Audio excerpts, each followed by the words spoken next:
여러분 안녕하세요. 전호근입니다. 사실 여러분들을 직접 만나서 함께 이야기를 나눠야 되는데 코로나19 바이러스 때문에 어쩔 수 없이 이렇게 영상으로 여러분을 만나게 됐습니다.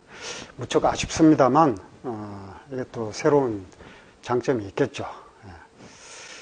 제가 얼마 전에 신문을 보니까 네덜란드 고등학교 학생들이 쿠바에 가서 범선 체험을 하다가 갑자기 이제 전 세계에 코로나19 바이러스가 확산되니까 비행기 편이 끊어진 거예요. 그러니까 이제 아예 그 범선을 타고 고국으로 돌아갔다고 하더라고요. 사실 무동력 범선을 타고 대서양을 건너서 네덜란드까지 갔다는 사실 자체가 굉장히 놀라운 이야기지만 그보다 더 놀라운 건 그 범선에서 계속해서 수업을 정상적으로 했다 그러더라고요. 그게 더 놀라운 이야기죠. 사실 우리가 코로나19 바이러스 때문에 정상적인 학습의 기회가 많이 축소됐지만 하지만 그럼에도 이런 식으로 영상을 통해서 함께 좋은 이야기를 얼마든지 나누어 볼 수 있을 것 같습니다. 그리고 오늘 제가 가지고 온 이야기는 한국 철학사입니다. 그리고 이제 우리가 지금 사회적 거리두기를 굉장히 보편적으로 이제 시행하고 있고 또 그중에는 또 자가격리에 들어가신 분들도 계시잖아요. 그런데 이게 한국 철학과 관련이 있습니다. 농담처럼 이야기가 오갔지만 사실 삼국유사라는 책에 보면 단군신화가 기록되어 있죠. 그리고 그 단군신화의 내용은 곰과 호랑이가 쑥과 마늘을 먹으면서 물론 이제 그 마늘이란 게 요즘 마늘은 아니죠. 쑥과 마늘을 먹으면서 100일 동안 견디면 사람이 될 수 있다. 그런 얘기 잘 아시죠? 그런데 의외로 21일 만에 곰이 사람이 됐잖아요. 우리도 빨리 예상보다 더 빠르게 이런 사회적 거리두기나 자가격리에서 벗어날 수 있는 그런 시간이 얼른 왔으면 좋겠습니다. 자, 한국 철학 이야기로 들어가겠습니다. 사실 이 한국이라고 하는 나라는 지나온 그 1300년의 긴 역사 동안 그야말로 세계적인 불교 철학자, 예를 들면 원효나 의상 같은 이런 철학자들이 나왔고요. 그런가 하면 퇴계 이황이나 율곡 이이나 남명조식 같은 탁월한 유학자, 성리학자들, 그리고 또 실학자들, 연암 박지원이나 다산 정약용 같은 걸출한 철학자들이 배출된 철학의 왕국입니다. 그럼에도 지난 수십 년간 이 한국 철학의 존재 자체가 의무시되는 그런 긴 세월이 있었습니다. 왜 그렇게 됐을까요? 먼저 오늘 이 시간에는 한국 철학이니까 철학이 뭔지에 대해서 먼저 알아보고요. 그리고 한국 철학이 왜 그동안 거의 없는 존재처럼 치부되어 왔는지도 함께 알아보겠습니다. 그리고 이제 본격적으로는 한국의 불교 철학자들, 그리고 유학자들, 그리고 실학자들을 중심으로 한국인의 삶의 문법이 어떤 식으로 형성되어 왔고 또 지금 우리에게 어떤 영향을 미치고 있는지 차례대로 한번 살펴보도록 하겠습니다. 먼저 철학이란 무엇인가 한번 알아보죠. 철학이 무엇인지를 알려면 지금까지 철학자들이 던진 질문을 한번 봐야 되겠죠. 이 철학자들이 던진 질문 중에서 가장 많은 횟수를 기록하고 있는 것은 바로 철학이란 무엇인가 하는 그 질문이에요. 근데 이게 철학의 특징이죠. 다른 분야 학문, 이를테면 이제 문학도 문학이 무엇을 할 수 있는가 이런 질문 던집니다. 그리고 이제 새롭게 형성된 학문들은 대체로 그런 질문을 던지죠. 그런데 예를 들면 뭐 물리학이나 이런 건 그런 질문 잘 던지지 않습니다. 물리학이 무엇인가 이런 질문을 물리학자들 던질 필요가 별로 없어요. 물리라고 하는 건 물리를 연구하는 학문이거든요. 사회학도 뭐 그렇게 많이 던지지 않습니다. 인간과 사회의 관계를 연구하는 학문 이러면 끝나요. 그런데 이제 철학은 좀 다릅니다. 철학이 뭔지 자체가 철학 주제 중에서 가장 중요한 물음 중에 하나이기 때문입니다. 그런데 지금까지 수많은 철학자들이 철학이 무언지에 대해서 대답을 해왔습니다. 그 중에 몇 가지를 소개하면, 우선 그 영국의 철학자 버틀런드 러셀 아시죠? 이 러셀이라는 철학자는 철학이란 무엇인가 이런 질문에 어떻게 대답을 했냐면, 과학과 철학을 비교했어요. 그래서 과학은 우리가 아는 것이고, 그리고 철학은 뭐냐? 철학은 우리가 모르는 것이다. 이렇게 이야기를 했습니다. 도움이 됩니까? 철학은 모르는 것이랍니다. 본래는 이제 science is what you know. 철학은 당신이 아는 것, 곧 우리가 아는 것이고, philosophy is what you don't know. 그랬거든요. 철학은 우리가 아직 모르는 것이다. 이렇게 얘기를 했습니다. 그러니까 철학은 모르는 것이에요. 엉뚱한 이야기인 것 같지만 사실 철학의 핵심을 잘 짚은 말입니다. 왜냐하면 우리가 이제 알을 추구하잖아요. 근데 이 알미라고 하는 것은 모르는 것을 향해서 향해하는 겁니다. 모르는 것. 모르는 것을 향해서 나아가는 게 알미예요. 이를테면 재작년인가에 이 우주 물리학계에서 큰 사건이 있었죠. 뭐냐면 이제 이 블랙홀을 촬영했다는 거예요. 네, 블랙홀. 그런데 원래 이제 이 블랙홀이라고 하는 거는 촬영을 할 수가 없는 거예요. 그죠? 왜냐하면 블랙홀은 모든 물질을 다 빨아들입니다. 질량이 있는 모든 물질을 다 빨아들이고, 빛도 질량이 있죠. 그래서 빛마저도 빨아들입니다. 빛을 빨아들이면 빛으로 볼 수가 없다는 얘기가 됩니다. 이때 블랙홀을 볼 수 없다고 하는 것은 우리의 시력의 문제라든지 망원경의 성능 문제라든지 이런 게 아니에요. 원리적으로 볼 수가 없어요, 블랙홀은. 그런데 그 블랙홀을 촬영했죠.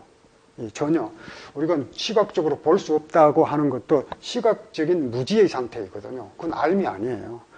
붉은색이다, 파란색이다 이렇게 보이는 건 시각적인 알미의 영역에 해당하는 거고, 그게 무슨 색깔인지 어떤 그 광도를 가졌는지 알 수 없는 블랙홀은 미지의 영역이에요. 이건 이제 이미 알고 있는 거예요. 미지의 영역. 그런데 그 미지의 영역을 보고 싶어서 과학자들이 아이디어를 냈죠. 그때 촬영한 블랙홀은 엄청나게 거대한 크기라고는 하나 6천만 광년이라고 했던가요? 6천만 광년이라고 하는데 어마어마한 어마어마하게 먼 거리에 있었기 때문에 그 정도를 촬영을 하려면, 블랙홀을 볼 수 있다 해도요, 그 정도를 촬영하려면 지구 직경 크기의 망원경이 필요하다고 계산이 됐대요. 지구 직경 크기의 망원경을 만들 수 있습니까? 아마 지구에 있는 모든 자원을 다 투입해 봤자 아마 렌즈 하나 못 만들 겁니다. 그러면 어떻게 하나요? 포기하나요? 과학자들은 포기하지 않고 돌파구를 만들었습니다. 어떻게 했냐면 지구 전체에 퍼져 있는 8개의 거대 망원경을 마치 하나의 망원경인 것처럼 작동하게 하는 그런 프로그램을 개발한 거예요. 그래서 지구 크기의 망원경은 만들지 못했지만 지구 규모의 관측은 가능하게 한 겁니다. 그렇게 해서 촬영에 성공했는데, 제가 아까 말씀드린 것처럼 블랙홀이라고 하는 건 빛조차 빨아들이기 때문에 촬영을 할 수가 없어요. 그런데 어떻게 촬영을 했는가? 이 과학자들은 블랙홀이 있다면 블랙홀 자체보다 블랙홀 주변에 주목했습니다. 이른바 이제 사건의 지평이라고 하는 그 선 바깥은 블랙홀이 아니거든요. 그런데 그 바깥에 있는 부분들은 빛조차 빨아들이는 그런 블랙홀이 아니니까 보입니다. 그래서 사실 그 바깥을 촬영함으로써 보이지 않는 블랙홀을 보여준 거예요. 그러니까 보이는 것을 통해서 보이지 않는 것을 보여준 겁니다. 이게 이제 지성이에요. 그래서 사실 지성이라고 하는 건 바로 모르는 것을 향해서 항해하는 겁니다. 우리가 아는 걸 아는 것은 철학이 아닙니다. 모르는 것을 받아들이고, 모른다는 상태에 내가 알지 못한다는 것을 알고 그 모르는 것을 알기 위해서 나아가는 것, 그게 철학이다. 이렇게 얘기가 될 수 있는 거죠. 러셀의 얘기를 참고하면 그렇습니다. 그 외에 또 버틀란드 러셀도 있고요. 덴마크의 철학자 켈케고르 있죠.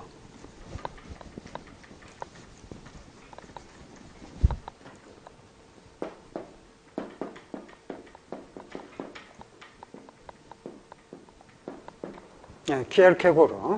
키에르케고르는 철학이란 무엇인가 이런 질문에 어떻게 대답을 했냐면 철학은 날마다 허물을 벗는 뱀이다 이렇게 얘기를 했습니다. 뱀이 이제 지혜예요. 지혜의 상징입니다. 그리고 우둔한 자들은 그 뱀이 벗어버린 그 껍질 속으로 기어든다 이렇게 얘기를 했습니다. 키에르케고르가 말한 철학은 시대와 호흡하는 겁니다. 그러니까 현실이 변하면 철학도 계속 따라서 변한다는 얘기를 하는 거예요.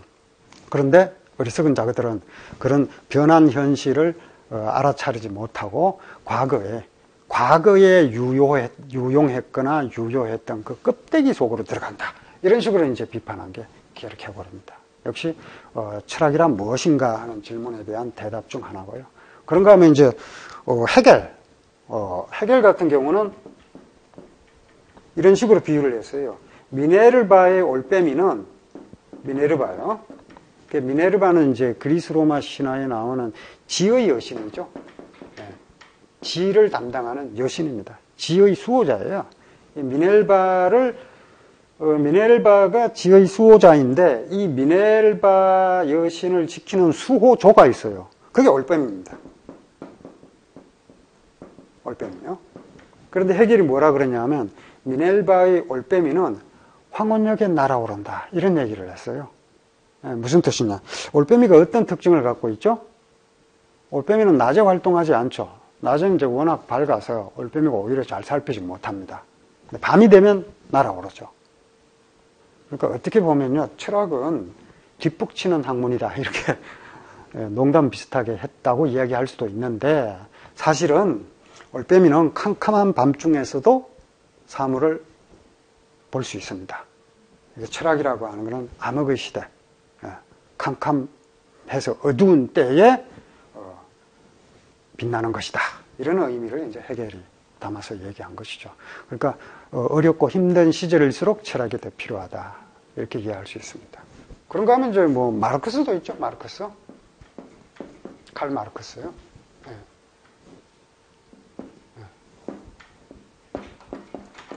칼 마르크스 같은 경우는 어떤 식으로 얘기를 했냐면 지금까지 철학은 세계를 설명해 왔다.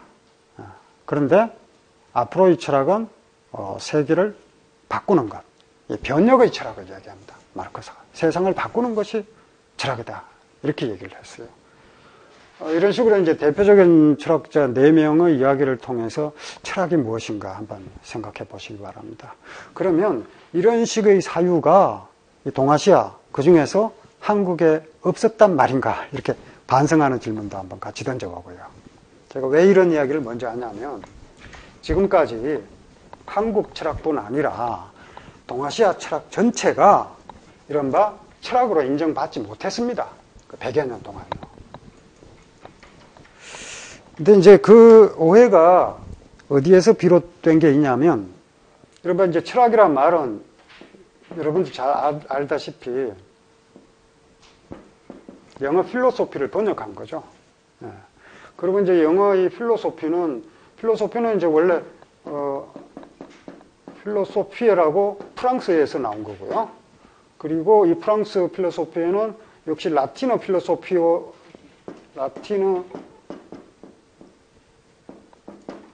필로소피에에서 왔고, 라틴어 필로소피에는 히라브 필로소피아에서 왔어요. SPIA입니다. 필로소피아에서 왔어요. 그런데 이제 이게 무슨 뜻이냐면, 소피아가 지혜예요, 지혜, 이런 뜻입니다. 필로 할 때 이게 필이 무슨 뜻이냐면 이게 이제 사랑한다는 뜻입니다. 우엔이 이를테면 이제 아리스토텔레스가 필리아라는 글을 썼죠. 그는 친애,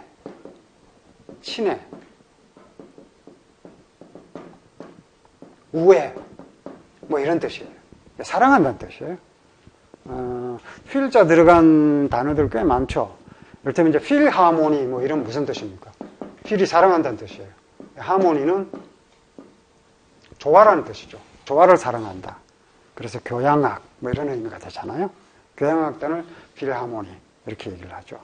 그런가 하면 뭐 필라델피아 뭐 이게 도시 이름이죠. 필라델피아.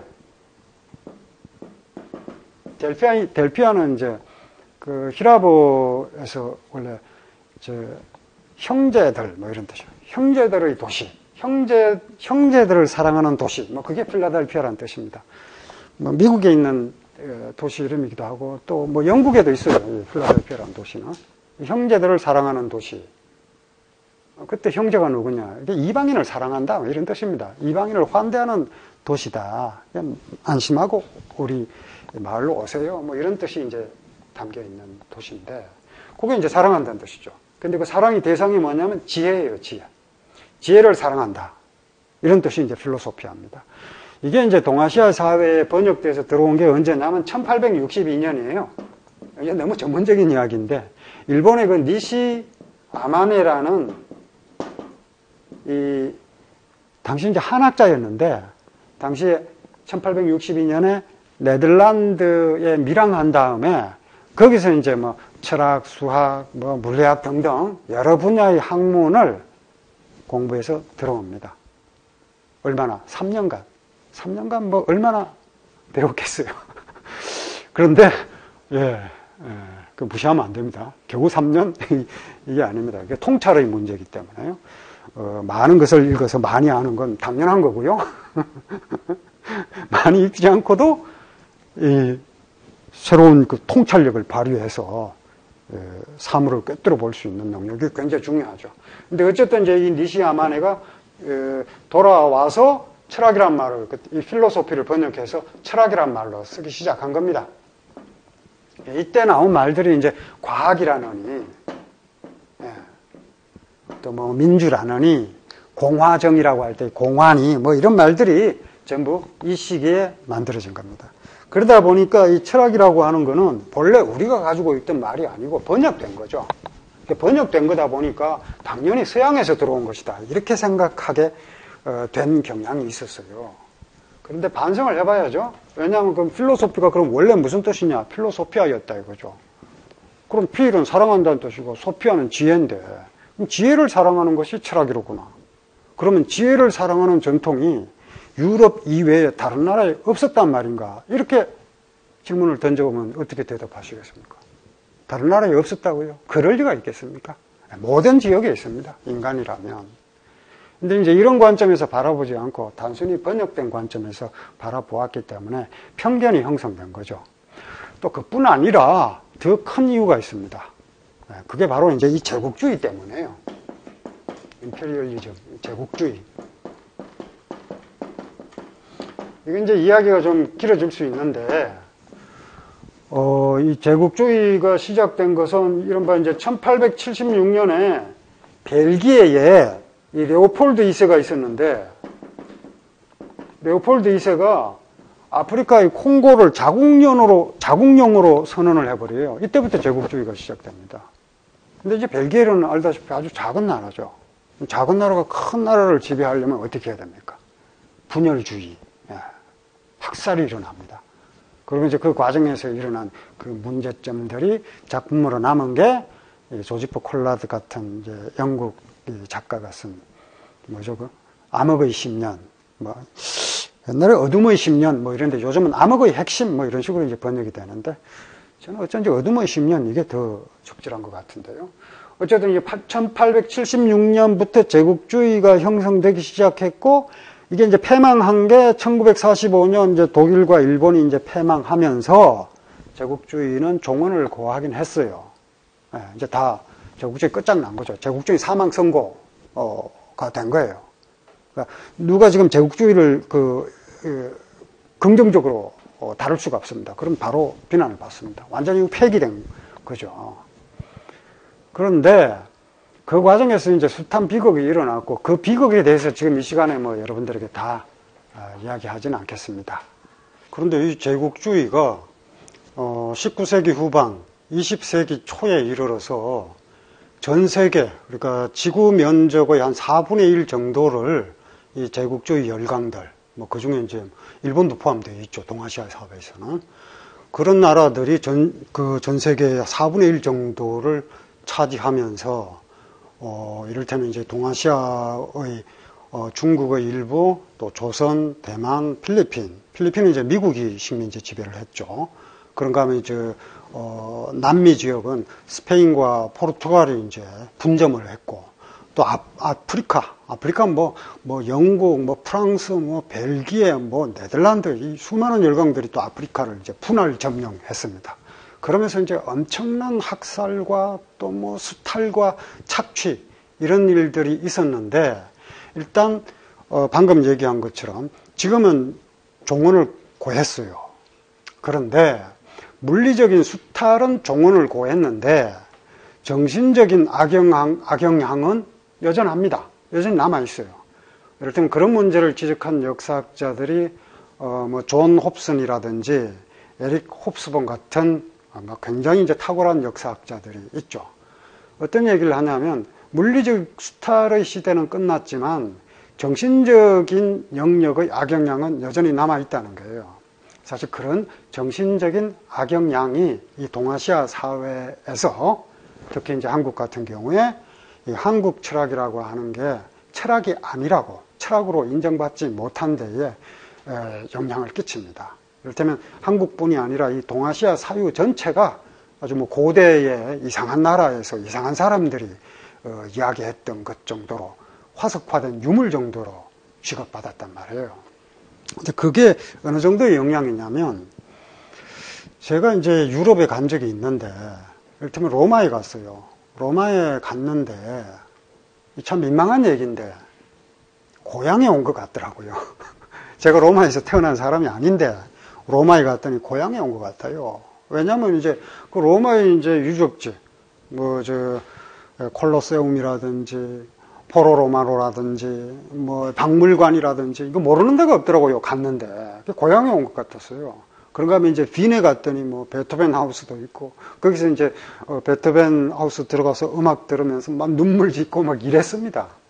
그래서 제가 돌아와서 반성을 해봤던 게, 내 안에도 나는 이를테면 식민지 교육이나 이런 걸 받은 사람이 아니에요. 내 세대는 이미.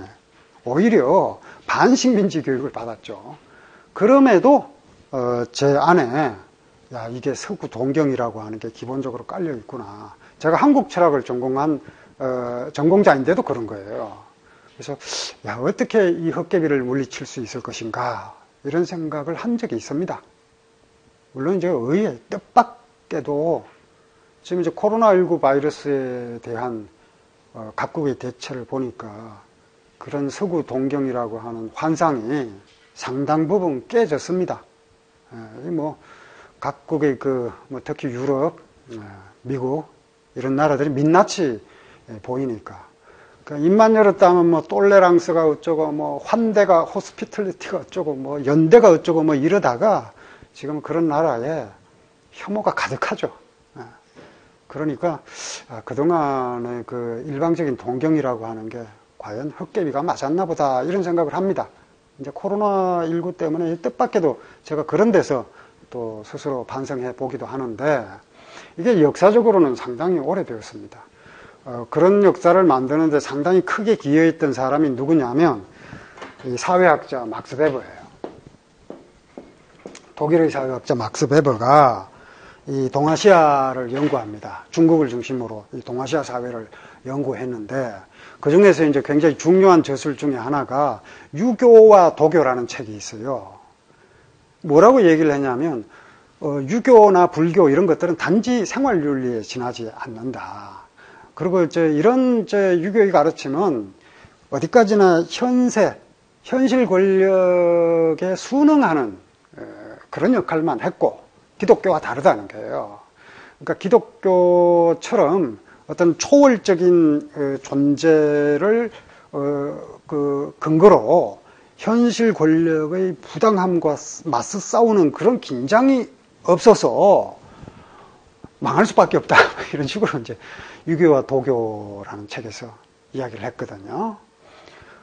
비판이 가능합니다. 그런데 비판이 가능한데도 그동안 한국의 사회학자들은 말할 것도 없고, 인문학자, 철학자들도 전부 이제 막스 베버가 이제 대가니까 고개 끄덕거리고 맞아 이러고 말았어요. 그런데 막스 베버는 철학자가 아니고 사회학자거든요. 근데 이 사회학이라고 하는 건 뭐냐면 텍스트 기반이 아닙니다. 사회학이라고 하는 건 사회 현실을 텍스트로 삼는 거예요.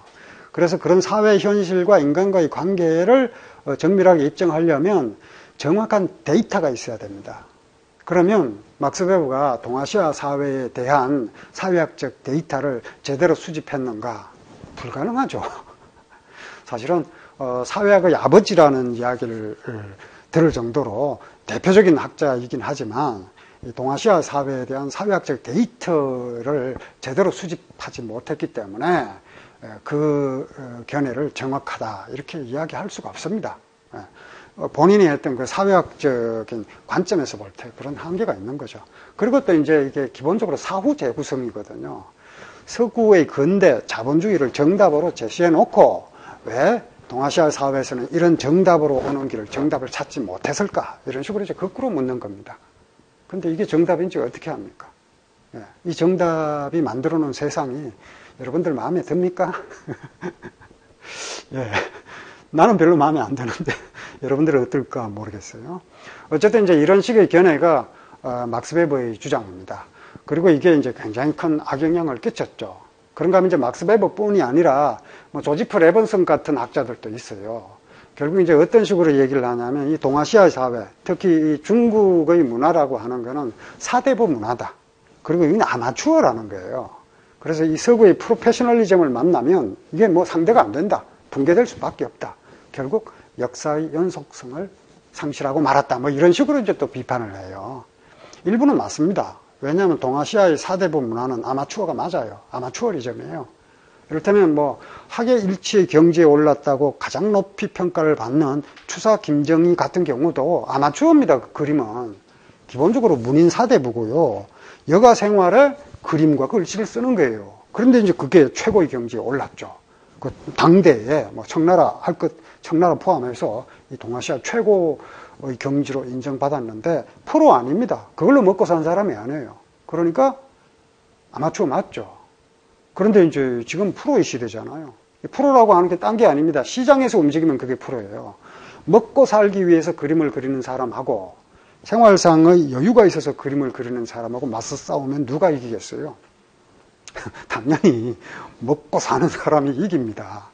그런데 그런 프로의 이야기는 다 똑같습니다. 재미가 하나도 없습니다. 재미가 없어요.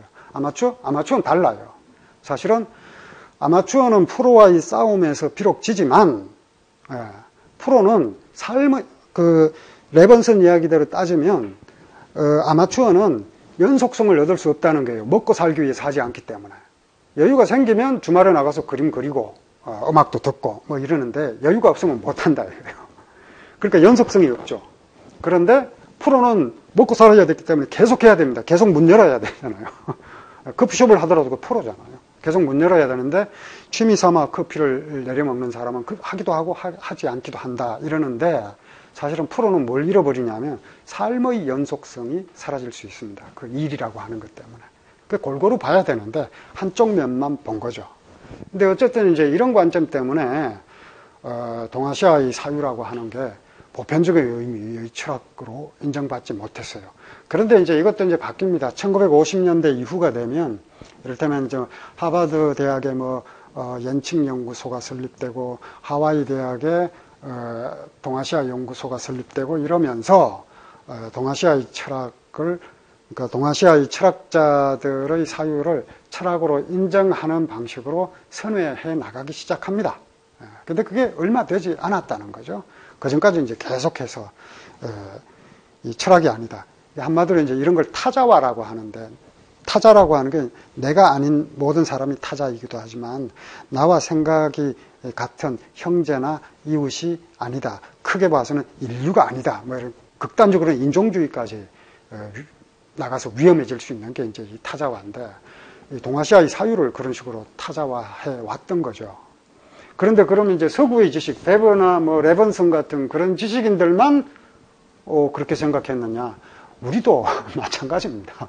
우리도 이제 한국 철학이라는 말을 쓴 게 1970년대 박종홍이라는 철학자가 서울대학교에서 한국 철학사를 가르치면서 이제 시작됐어요. 그 전까지는 한국 철학이라는 말을 거의 쓰지를 않았습니다. 그리고 지금도 이제 크게 다르지를 않은 게요. 예를 들어 이제 저런 걸 생각을 해보세요.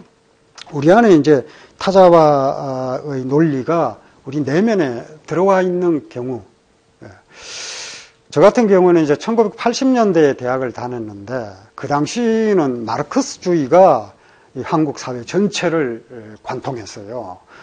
저도 한국 철학이 전공이지만 마르크스를 먼저 공부하고 한국 철학을 봤어요. 그리고 한국 철학을 이제 평가하기 시작합니다. 그때 뭐라고 평가했는가? 저도 그런 식으로 평가를 했어요. 뭐라고 했냐면, 마르크스주의는 이제 유물론이잖아요. 유물론 아닌 건 다 쳐내는 겁니다. 그래서 봉건주의를 비판하잖아요. 그래서 한국 철학은 봉건적 관념론이다 이런 식으로 비판을 했어요. 한국 철학 그 중에서 이제 제 전공이 성리학인데 성리학은 봉건적 관념론이다 이렇게 이제 비판을 하고 끝냈고요. 그런가 하면은 이제 그 마르크스주의자들은 그런 식으로 이제 평가를 했고 또 그 당시 큰 축을 이루었던 세력이 이제 민주화 운동 세력이었죠. 예, 운동 세력, 민주화 그 투쟁하는 그 세력에서는 이 뭐 한국 철학 그 중에서 성리학 뭐 이런 걸 어떻게 평가하냐면 체제 수호의 이데올로기다 뭐 이런 식으로 이제 또 쳐버렸습니다.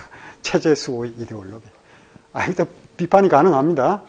원래 이제 이 주자학 성리학 이건요 체제 수호가 아니라 체제의 탄압을 받던 학문이에요. 송나라 시대 주자학이 이제 한참 왕성해졌을 때 금지된 학문입니다.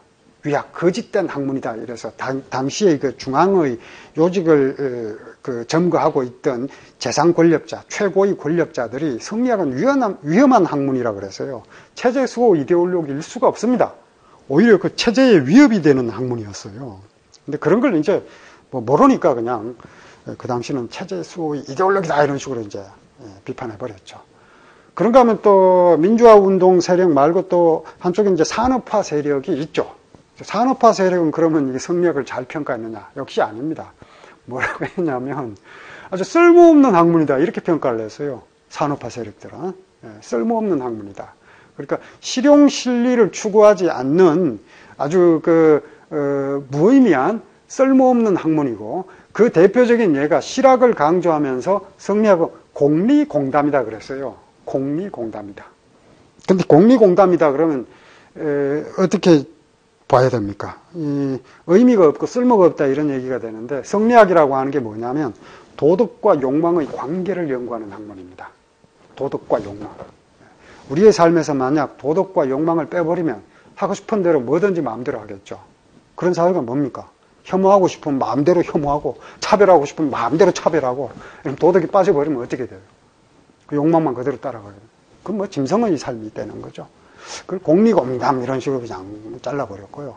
그리고 이제 대체로 그 시대의 온 국민들이 어떻게 평가했냐면 나라가 그것 때문에 망했다. 망국의 주범이다. 뭐 이런 식으로 이제 평가를 했습니다. 사실 이제 복받치는 게 좀 있긴 해요. 왜냐하면 나라가 무슨 이렇게 제국주의와 싸우다가 망한 게 아니라 이 일부 부패한 왕과 또 이 부패한 고위 관리들이 나라를 거의 팔아먹다시피 했거든요. 그러니까 그들이 하던 학문은 망국의 주범이다. 뭐 이런 식으로 얘기할 수 있는데 이것도 이제 정확하게 얘기하면요. 성리학 때문에 나라가 망한 것이 아니라 성리학이 망하고 그리고 나라가 망했습니다. 성리학이 망한 다음에 나라가 망했어요. 역사적 사실을 정확하게 평가를 해야 되고 성리학적 관점의 국가는 정조시대로 끝납니다. 끝나고 그 다음엔 세도정치죠. 거의 조선의 본래 정통적인 국가 통치 체제가 아니에요. 세도 정치는 뭐냐면 그냥 나눠먹기 정치예요. 나눠먹기. 싸우지 않습니다. 우리는 이제 뭐 정치권에서 싸우면 아주 환멸을 느낀다 그러는데 싸우지 않으면 어떻게 될 것 같아요? 자기들끼리 다 해먹겠죠. 그게 세도 정치예요. 견제 세력이 완전히 사라집니다. 그리고 나라가 망한 거거든요. 정확하게 그 이제 디테일한 부분까지 알면 얼마든지 다 비판이 됩니다. 이런 식의 분위기였다가 최근에는 좀 바뀌었다고는 하지만 아직도 여전합니다. 예를 들어서 우리가 일상생활 속에서 찾아볼 수 있는 그런 사례를 얘기하라면 예를 들면 요즘도 그래요. 요즘 좀 달라졌어요. 이 피아니스트 조성진 뭐 누구나 다 알죠. 누구나 다 아는데 요즘 이제 코로나 바이러스 때문에 청중이 이제 모일 수가 없으니까 저 인터넷으로 이렇게 유튜브로 중계하고 막 이러더라고요. 아주 좋아요. 누구나 다 접속해서 들을 수 있는데 그 전까지 조성진 그 피아노 리사이틀이나 연주회나 이런 게 있으면 표를 구할 수가 없어요. 사람들이 이제 뭐 제가 원래 그 팬이었는데 제가 표를 구할 수 없더라고요. 그런데 왜 그렇게 됐냐면, 이 조성진이 쇼팽 콩쿠르에서 우승을 했잖아요. 그 이후 그렇게 된 겁니다. 그전에는요, 표 널널했습니다. 언제든지 가면 그 티켓 끊어서 조성진 연주를 들을 수 있고 그랬습니다. 근데 쇼팽 콩쿠르 한번 우승하고 나니까 그다음부터 표를 구할 수가 없게 된 거죠. 좀 이상하잖아요. 쇼팽 콩쿠르라고 하는 서구의 권위가 있어야 비로소 인정받는 겁니까? 그럼 그전까지 우리 귀머거리예요? 귀머거리라고 하는 용어는 적절치 않은 것 같고, 뭐 귀가 없는 겁니까? 귀가 안 들리는 겁니까? 예. 그건 좀 이상하단 말이에요. 원래 그전부터 잘 쳤거든요. 그전에는 이제 사람들이 별로 없다가 쇼팽 콩쿠르 우승하니까 서구의 권위가 더 쉬워지니까 갑자기 환호한단 말이에요. 이것도 서구 동경의 일부입니다. 음악만 그러냐? 아니에요. 이를테면 한강이라는 작가가 맨부크상을 받고 나니까 어떻게 됐습니까? 채식주의자로 맨부크상을 받았죠. 그 이제 번역가가 이제 데보라 스미스라고, 우리말로 이제 김보라인데, 참 재미있게 이름 잘 지었어요. 스미스가 원래 이제 대장장이잖아요. 쇠를 다루는 사람이죠. 그 쇠금자를 써서 김씨로 했고, 데보라의 보라를 따서 이제 김보라 이렇게 했는데, 3년 동안 한국어비에서 번역 얼마나 잘했을까요? 뭐 대단합니다, 어쨌든. 근데 이제 그 상을 받고 나니까 한강의 채식주의자가 그 당시 막 하루에 막 몇천 부가 팔리고 그랬습니다. 근데 그게 원래 맨부크상 받기 이전부터 서점에 진열돼 있었어요. 그때는 1년에 뭐 100부, 200부 팔리고 그랬습니다. 그럼 뭡니까? 그전에는 그럼 채식주의자가 졸작이었는데 맨부크상을 받으니까 갑자기 뭐 글작이 되는 겁니까? 그럴 수는 없겠죠. 이런 걸 보면은 역시 이 서구의 권위에 의존해서 우리가 판단하고 있다는 걸, 여전히 그러하다는 걸, 우리 안에 서구 동경이 있다는 걸 알고 있는 거죠. 알 수 있는 거죠. 이게 이제 일종의 우리 안의 타자화라고 이야기할 수 있습니다.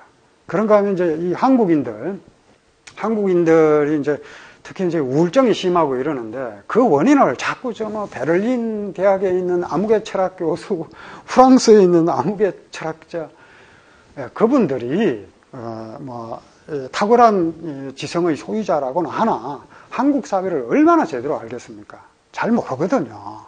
그렇게 결국 우리가 눈앞에 있는 이 현실, 한국인의 현실을 우리 눈으로 잘 보려고 하지 않고 자꾸 서구를 빌려와서 우리를 보려고 하니까 우리 안의 타자화가 여전히 남아있다고 이야기할 수 있는 거죠. 이런 지점부터 일단 반성을 해보고 이제 본격적으로 한국의 철학자들의 그 글 그리고 삶 속에서 지금 현재 우리의 삶에 영향을 미치고 있거나 또 우리의 삶의 문법이 될 만한 부분을 차례대로 한번 알아보도록 하겠습니다.